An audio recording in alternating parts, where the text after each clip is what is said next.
I started graffiti in the late 70s as a kid, you know, back in like, I was around 10, 11 years old, watching the New York City subway cars roll by with graffiti all over it. From there, I just was so fascinated with it, you know, the whole energy of it, and I wanted to do the same thing and get my name on the subway cars as well. So I started painting the subway cars like in early 80s, 1980, 81. This whole art form just spread it around the whole world. And it's kind of phenomenal how it spread it. Like sometimes I can't believe it. I travel the whole world and to see graffiti everywhere, it's a pretty amazing thing.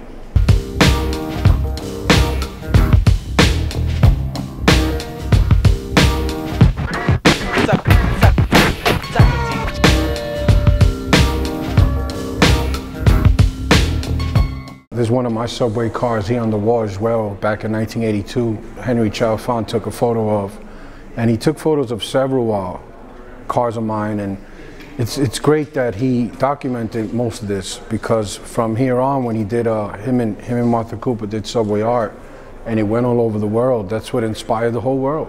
So it's pretty great to be part of that.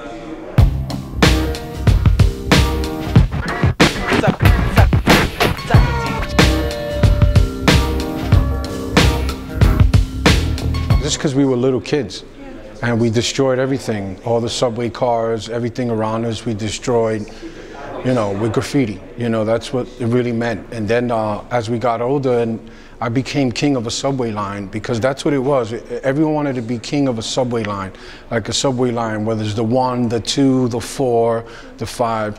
You wanted to have the most pieces on the outside on that line. So that's how I changed it into Kings Destroy. And you know, as we got older, we all became kings. We were kings of the line, so we weren't kids anymore.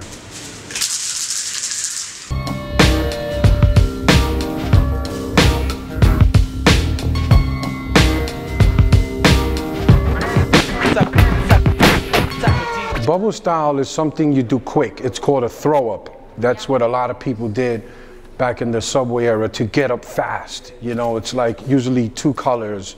White and black, or silver and red, or red and black, or white and red. You know, it's something really quick. It's like a bubble letter style, very quick, not so fancy like a wow style letter. You know, some graffiti artists did all. Some graffiti artists just did throw-ups, you know, bubble letters. It's called bubble style, throw-up style. It's kind of the same thing. Some graffiti artists did just straight up burner letters, which is what you see behind me. I kind of did it all. I did tags, bubble letters, you know, throw-ups and burners. I wanted to do all styles of graffiti. You know, not every graffiti writer did the same thing. You know, some did this, some did that, but I was trying to do all of it, you know, because I wanted people to know that I had style. And a bubble throw-up is just something quick you do to get your name up faster.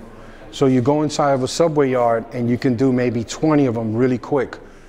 And more people see your name faster. Unlike you do one burner style, you know, people will see it, but not as much as your bubble letters. And the burner style is more of an impact. You know, it's more colorful, more bigger. So when it rides by, it hits you more, boom, and people love the burner letters.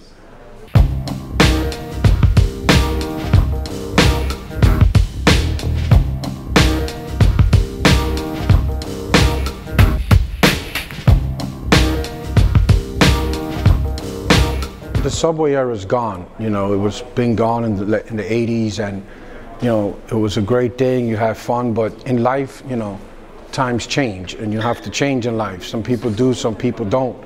Me, as I'm older now, you know, I'm not a kid anymore. I'm in my 40s, and you know, I took my art to another level. You know, I said it was pretty easy transitioning into canvas and galleries, because you know, I wanted to keep going with my art. I didn't want to just stop because the subways were gone and we couldn't really paint walls no more. I mean, you can paint walls in New York, you know, permission, you ask permission, but, you know, I wanted to go further. And not only that, it's a great thing to take something that you love to do and make it as a career, you know, and make it as your life, as your job. You know, there's nothing better to you know, work off of something you love. You know, instead of like getting up in the morning and going to work for someone that, you know, you're not really happy at your work. You know, why not get up in the morning, go to your studio, make paintings, and do gallery shows, and sell your art, give it to the world. You know, that's amazing, and I'm pretty blessed, you know, to be able to do that. So it was pretty easy to transition. I mean, it's so much you can do, painting in the street, painting trains. Trains are gone. So you have to like say, you know, what do I do with my art next? Do I stop? Do I work at a regular job? Or do I take it to another level and put it in museums and galleries? And that's what I did. And so many other artists as well, like Mayer and Futura. You know, they come from the early 80s and the 70s. They did the same thing as well. You know, we all live off our art now, which is pretty much a blessing.